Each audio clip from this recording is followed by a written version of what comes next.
Hello and welcome to today's presentation. Today my team and I will talk about populism. To be more precise, we will talk about left-wing and right-wing populism.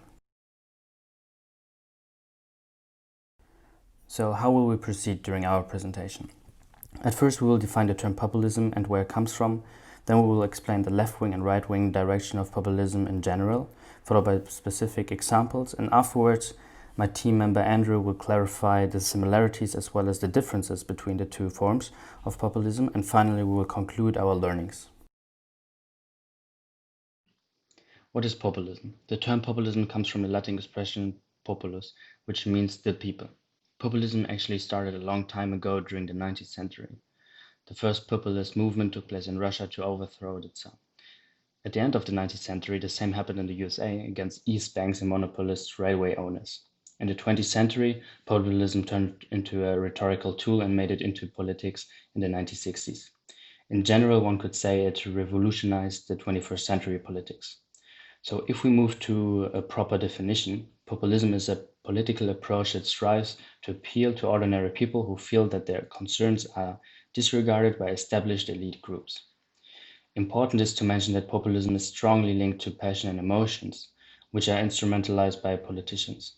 The common framework consists of pure people against a corrupt elite, which in turn is constituted by the political, economic, and cultural establishment.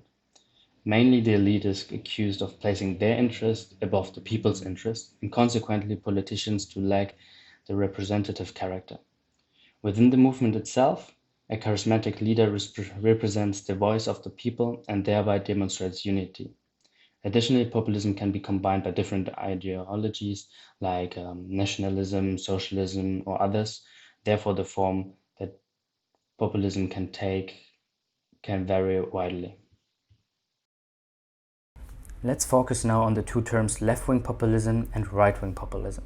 Left-wing populism is also called social populism and represents a political ideology combining left-wing politics and populist rhetoric and themes. In general, left-wing populism tends to define the enemy in terms of barriers of social, economic structures and rarely as particular groups. It is an anti-globalization, anti-elitism and anti-capitalism movement that seeks for social justice, pacifism sentiments and oppositions to the establishment. The aim is to establish a new hegemonic formation capable of affirming the centrality of values like equality and social justice.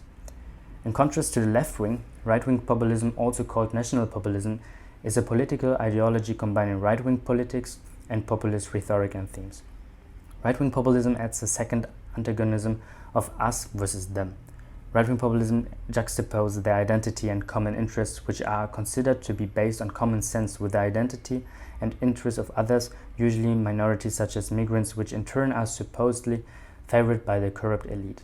So we could say that the right-wing populists define the enemy in personal terms and that this enemy constitutes a threat against the presumed identity of the people and their traditional values. So now let's talk about specific examples regarding the left-wing populism in Spain and Brazil.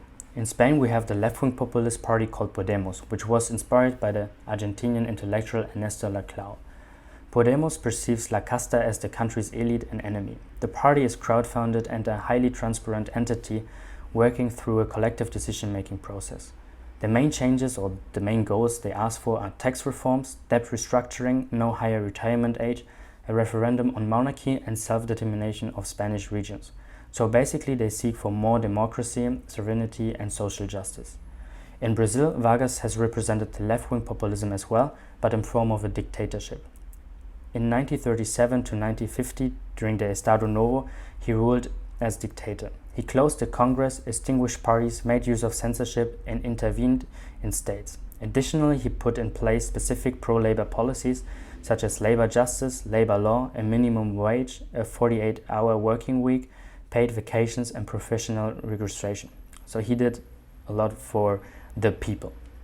During his last 4 ruling years, active as elected president, he pushed the pro-labor agenda further and regulated the freedom of press. At the end of his presidency, he lost the support by military generals and had to give up his position as president. So now I will hand over to Andrew, who will explain you more about examples regarding the right-wing populism. Now, for our example in right wing populism, we use the United States versus Europe for our example.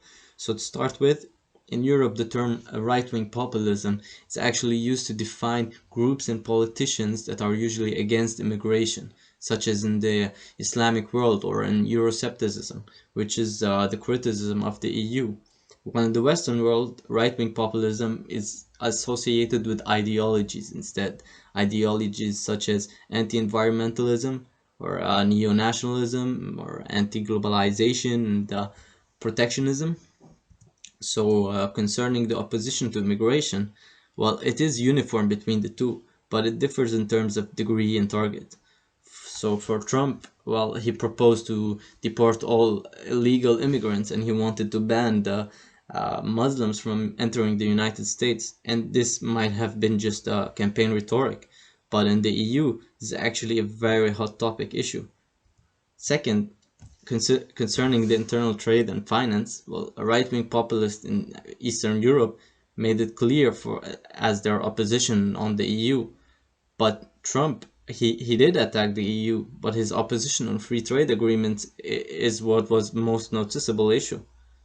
And finally, Islamophobia. Well, for Islamophobia, it actually categorizes the right-wing populism position regarding the immigration. But in the United States, it's actually less informed by the current influx of refugees, such as in Europe, but instead it is more informed by the threat of terrorism. Now, for the similarities between left and right wing populism, well, first, as we mentioned before, they say they both share the same ideology of us versus them. Second, both movements they actually differentiate themselves based on their charismatic leaders. Third, both use negativity in political communications to their advantage, and this actually means that they allow for the staging of calculated scandals and provocations. Fourth, for their relationship with the media, well, their political communication, it actually resonates around the needs of the media. And this actually means that populists get a lot of free media attention based on their emotional and simplified nature of their political communication. And then they also share politism, which is defined as the immediate expression of the general will of the people. They also are similar in their rupture with the neoliberal order and finance capitalism, as well as they can both turn to totalitarian regimes. And finally, well, of course, some voters will not be ideologically committed to populist ideas, so those votes will be considered as a vote of protest. And now to talk about the differences between left and right wing populism. So, to start with, as we mentioned before, right wing populism usually define the enemy in a more personalized term, while left wing populism usually define the enemy as the bearers of socioeconomic structure. Second, for left-wing populism, their concept of nationality it actually is not limited to culture and ethnic particularism, while right-wing populism is actually considered more of a nativist movement, considering their fact that their interests lie on their natives instead of the others, considering the others as immigrants, of course. Third, right-wing populism is considered as a threat to both individual and group rights, while left-wing populism they rely more on egalitarian ideas instead. Also, we can say that right-wing populism usually tend to take insecurities and anxiety and they transform them into the fear of the stranger, while left-wing populism instead seeks to provide an account for these insecurities and anxiety, and instead they propose transformative solutions. Finally, in conclusion, we can say that populism can be defined as the pure people versus the corrupted elite. In other words, the us versus them. We'd also like to pinpoint out the fact that usually movements that adopt populism, they arise in the context of a crisis. So in this light, we can say that populism is neither an ideology nor a regime. So according to French sociologist Rosan Vallon, it can be understood as a proposition of a solution to present issues instead. So as he quoted, Understanding different populisms involves going back to the specific conditions of their emergence rather than reducing them to manifestations of the same ideology. So, therefore, what we can say is that everything depends on the way the us versus them opposition is drawn, as well as the historic context and socioeconomic structures deployed. Finally, we'd like to end our presentation with a little discussion. So, as everyone knows, the world has been hit by a global crisis, COVID-19, so which has exposed weaknesses in almost every country, and it has shown a rise in inequality. So, taking this into account, what do you guys think? Will we see a rise in populism in the world? So this is the end of our presentation.